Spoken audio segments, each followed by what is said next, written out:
आप देख रहे हैं हिस्ट्री के राज, जहां हम गुजरी हुई दुनिया के छुपे हुए वाकयात आप तक लाते हैं। आज हम जानेंगे एक ऐसे बर्रे आज़म की कहानी जिसे दुनिया ने अमेरिका का नाम दिया।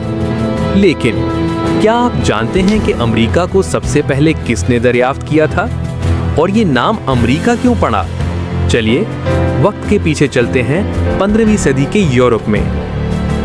15वीं सदी में यूरोप के ताजरों को एशिया तक पहुंचना था, जहां के मसाले, रेशम और कीमती पत्थर उनके लिए सोना थे। लेकिन जमीनी रास्ते मुश्किल हो गए थे और मुस्लिम्स के कब्जे में थे।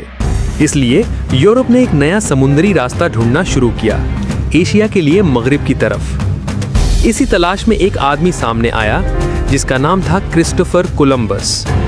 क्रिस्टोफर कोलंबस असल में इटली से था, लेकिन उसे स्पेन के बादशाह किंग फर्डिनेंड और मलिका क्वीन इजाबेला ने पैसे दिए एक समुद्री मिशन के लिए।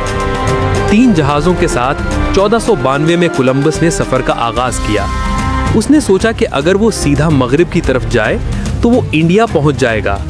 लेकिन उसे क्या पता था कि उसके रास्ते में एक नई दुनिया छुपी हुई है।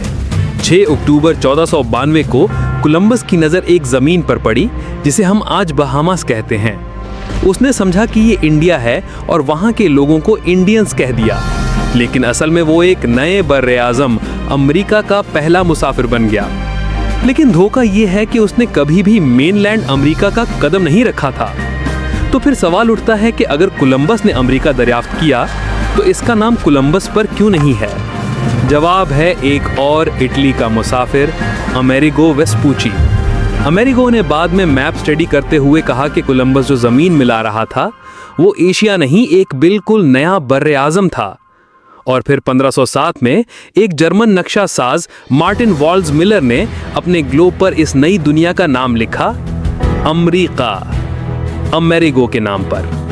उस वक्त तक किसी को अंदाजा नहीं था कि कोलंबस और अमेरिगो दोनों ने एक पूरी नई दुनिया का रुख बदल दिया है। बाद में स्पेन, पुर्तगाल, फ्रांस और इंग्लैंड ने अमेरिका के अलग अलग हिस्सों पर कब्जा करना शुरू कर दिया। इसी ने जन्म दिया कॉलोनियल अमेरिका को और आखिरकार यूनाइटेड स्टेट्स ऑफ अमेरिका को भी। तो दोस्तों, ये थी कहानी अमेरिका के दरियाफ्त की, एक गलती जो तारीख बन गई, एक सफर जो एशिया तक जाना था मगर दुनिया का नक्शा ही बदल गया। अगर आपको ये वीडियो पसंद आए तो लाइक, कमेंट और सब्सक्राइब करना मत भूलिए। मिलते हैं अगले एपिसोड में एक नए राज के साथ।